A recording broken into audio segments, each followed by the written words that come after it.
83쪽에 단어 보겠습니다. 그 품사라고 나와 있는 거 아래다 가로 여시고요. 중학교 1학년이요. 품사는 중학교 1학년 때 배웠던 거고요. 중학교 1학년 때 배웠던 거고. 단어 아래 가로 여시면 중학교 1학년이요. 마찬가지 단어도 중학교 1학년 때 배웠습니다. 단어의 의미관계 아래 가로 열어보시면 이거 언제 배웠냐면요. 중학교 2학년 때 배웠습니다. 지금 보고 있는 단어 파트는 중학교 1, 2학년 때 배웠던 파트인데 깊이가 조금 깊어진 파트여서 그런 것들만 체킹하면서 보시면 어렵지 않을 거예요. 페이지 몇 쪽으로 갈 거냐면요. 86쪽으로 가겠습니다. 페이지 86쪽 보시면 품사의 분류와 활용이라고 해서 품사가 먼저 나오고 있어요. 볼게요. 단어들 가운데 여기 네모 공통된 성질 를 가진 것들을 묶어서 여기는 뭐 분류해 놓은 갈래 묶어서 분류해 놓은 갈래 그것을 뭐라고 하냐면 교재에 나와 있는 것처럼 품사라고 합니다. 품사를 분류하는 기준에는 크게 세 가지가 있습니다. 형태와 기능과 의미. 형태라고 하는 것은 밑줄 단어의 형태상 특징을 말하는데 오른쪽 여기도 밑줄 쳐야 돼요. 단어의 형태 변화 여부. 그러면 단어의 형태가 변한다라고 하는 걸 가변어라고 하고요. 단어의 형태가 변하지 않는다라고 하는 걸 불변어라고 설명합니다. 가변어와 불변어. 반면에 기능 네모 또는 동그라미 품사 분류기 좀 보셔야 되니까 기능은 한 단어가 문장 안에서 다른 단어와 맺는 밑줄 문법적 관계. 의미는 의미 체크하시고 동그라미 치시고 아래줄 밑줄 공통으로 갖는 의미. 그러니까 단어가 갖고 있는 의미들이 아니라 단어들을 여러 개 모아놨을 때 그 단어들이 공통으로 갖고 있는 의미를 바탕으로 나누는 게 의미가 됩니다. 아래 보시면 실제로 품사를 분류할 때 이 세 가지의 기준을 적용하는 경우가 많은데 세부적인 내용은 안 볼 거고요. 거기 그림 나와 있는 거 있죠. 품사 분류라고 그림 5개. 중학교 때도 많이 봤던 그림인데 고등학교 올라와서 다시 한번 외우셔야 되고요. 또 중요한 거 거기 보시면 가변어라고 적혀 있는 것 중에 뭐가 있냐면 서술격 조사라고 적혀 있는 게 있어요. 이게 좀 독특한데 뭐가 독특하냐면 조사라고 하는 건 일반적으로 전부 다 뭐로 들어가냐면요. 불변어로 들어가요. 형태가 변하지 않아. 근데 조사 중에 유일하게 서술격 조사는 형태가 변하는 가변어라고 설명을 한대요. 우리 국어의 서술격 조사는 뭐가 있냐면 이다가 있습니다. 이 이다라고 하는 건 가변어에 들어가는데 무슨 말이냐면 예를 들어 볼게. 나는 학생이다라고 했을 때 여기 나와 있는 이다가 바로 서술격 조사입니다. 그런데 이 문장을 나는 학생인 뭐 남자 뭐 어떻게 이렇게 또 가정을 해볼게요. 그러면 원래는 이다라고 하는 형태였는데 갑자기 아래 문장에서는 인이라고 하는 글자로 바뀌었대요. 여기는 이다라고 하는 서술격 조사 뒤에 는이라고 말하는 과정사형 어미가 결합됐을 때 인이라고 하는 형태를 취할 텐데 지금 여러분들이 눈으로 보시는 것처럼 서술격 조사 이다는 문장에 따라서 형태가 인이라고도 바뀌기 때문에 이러한 서술격 조사를 우리는 가변어라고 설명을 하죠. 넘기지 마시고 오늘 날개 보세요. 품사 분류가 국어 생활에서 어떤 도움을 줄 수 있는가 별빛 5개 막아보시면 1번 단어를 밑줄 쉽게 이해하고 오래 기억. 2번 처음 접하는 단어의 의미나 기능 추정. 3번 잘못된 문장을 고치거나 띄어쓰기 여부 판단할 때 도움. 4번 언어의 일정한 질서. 5번 사고력과 이해력을 기를 수 있음이 5가지가 품사 분류가 우리에게 주는 긍정적인 측면이니까 알고 계셔야 되고 오른쪽 87쪽 가겠습니다. 품사의 종류와 특성. 첫 번째입니다. 체언 동그라미. 체언이라고 하는 것은 크게 보면 명사, 대명사, 수사 세 가지로 나눌 수가 있는데 아래 갈게요. 체언은 1번 주어, 목적어, 보어. 체언은 주어, 목적어, 보어로 쓰인답니다. 2번 명사, 대명사, 수사가 체언이다. 3번 주로 조사와 결합한다. 4번 형태가 변하지 않는다. 첫 번째 먼저 보겠습니다. 명사는 명사 동그라미 사람이나 사물, 장소 등의 밑줄 이름.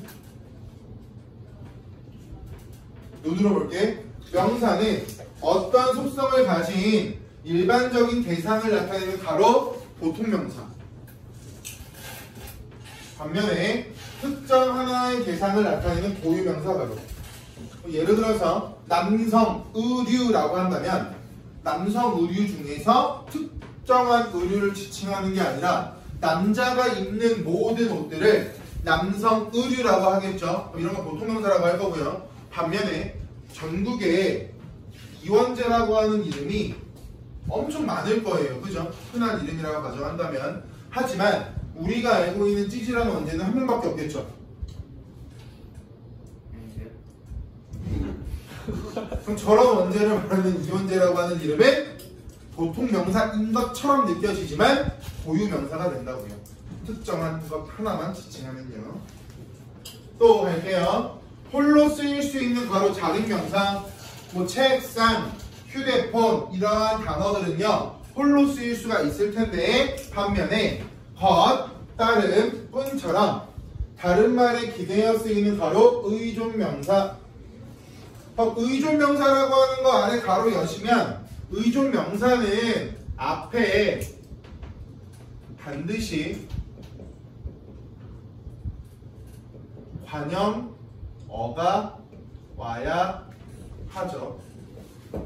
의존명사는 홀로 쓰일 수 없고요. 반드시 앞에 관형어가 와야 되는데 이 관형어라고 하는 건 관형사가 와도 되고요. 관형사가 와도 되고 체언 뒤에 관형어의 자격을 부여해주는 관형격 조사가 와도 되고 또 용언 뒤에 관형사형 어미가 결합돼서 용언이 마치 꾸며주는 기능을 할 때도 관형어라고 우리는 인정을 합니다.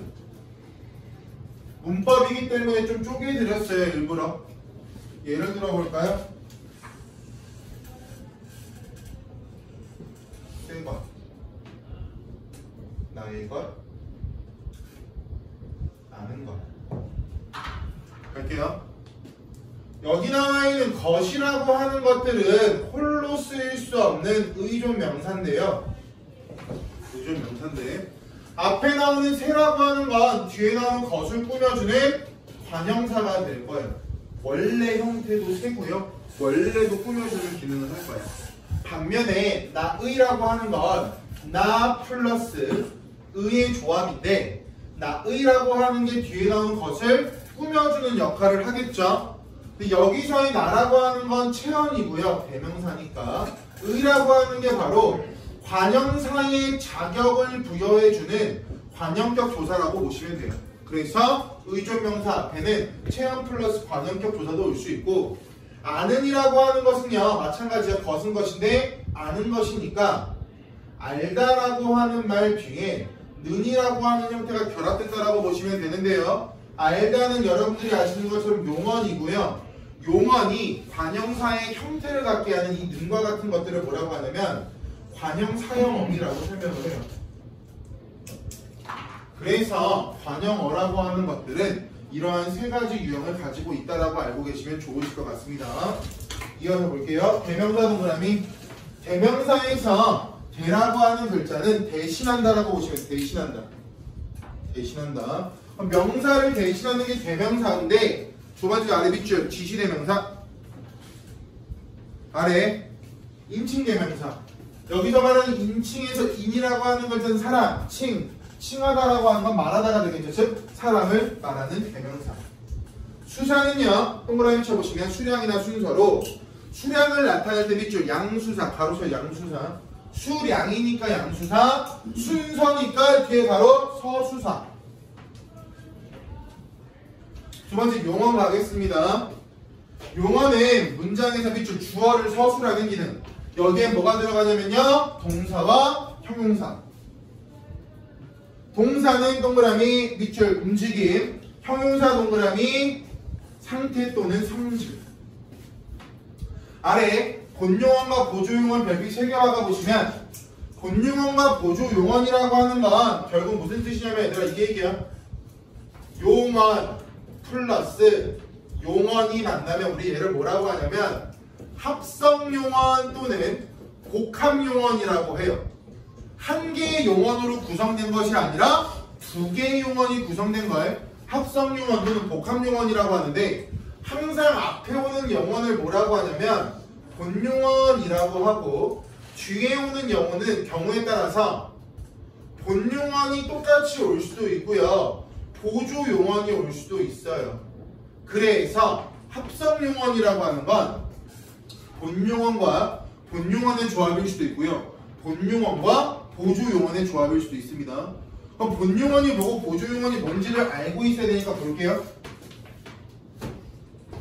시계 몇 시에요? 21분. 문장의 주체를 주되게 서술하면서 밑줄 보조용언의 도움을 받는 용언을 본용언, 반면에 본용언과 연결되어서 그것의 뜻을 보충하는 역할을 하면 보조용언. 본용언과 보조용언이라고 하는 건 크게 어렵지 않을 텐데, 보조용언 한 가지만 추가합시다. 보조용언은 본래 용언의 의미를 유지하지 못하는 경우가 많아요. 보조용언은 원래 자기가 갖고 있던 의미를 유지하는 게 아니라 잃어버리는 경우가 조금 있습니다. 넘어가서 스피드 좀 올릴게요. 여기까지 해야 되니까. 용언의 형태가 변한다 동그라미 활용. 그럼 활용이라고 하는 글자의 같은 말은요, 가변어가 되겠죠. 가변어. 그런데 우리가 알고 있는 거야, 읽고 읽은이 읽는다 읽은이와 같이 활용을 하는데, 이처럼 형태가 변하지 않는다 동그라미 어간, 반면에 형태가 변한다 아래 동그라미 어미. 우리가 알고 있는 거니까. 불규칙 활용이라고 하는 건 규칙성이 떨어지는 걸 불규칙 활용이라고 하겠죠. 맞아요? 그럼 불규칙 활용은 규칙성이 없으니까 100% 암기고요, 불규칙 활용의 종류는 좀 많아요. 그래서 학교에서 불규칙 활용을 어떤 것들을 하느냐에 따라서 봐야 될 게 달라지니까 그때 확인하는 걸로 하겠습니다. 아래 보시면 수식어 볼게. 수식어는 밑줄 다른 단어를 꾸며주는 역할. 관형사와 부사가 있는데 밑줄 수식의 대상이 다르다. 수식의 대상이 다르다 같은 말, 수식의 범위가 다르다. 관형사는 동그라미 치셔야죠. 체형 밑줄. 부사 동그라미 치셔야죠. 꾸며주는 거 다 밑줄 치세요. 부사, 용언, 관형사, 문장. 그럼 당연히 수식의 대상이나 수식의 범위가 넓은 것은 부사가 되겠죠.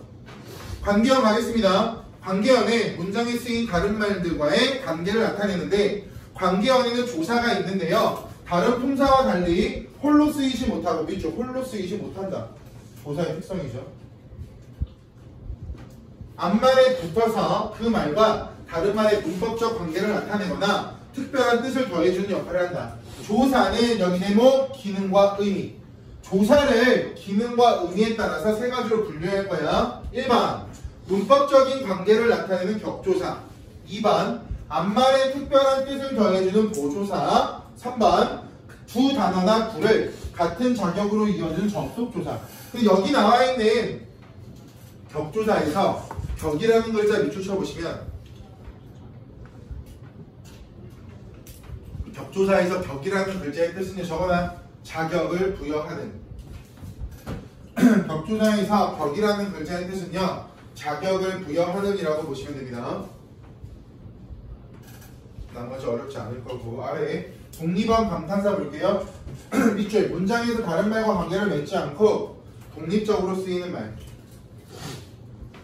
뭐 여보세요 자처럼 말하는 이의 느낌 모르는다, 특별한 의미 없이 쓰이는 입버릇, 버둥거림 등을 나타낸다. 어렵지 않을 거고. 학습 활동은 실제 학교에도 들어가면 볼 건데 여러분들께서는 공부하실 때 같이 묶어서 보시면 좋으실 것 같습니다. 됐죠? 성호 한번 눌러줘.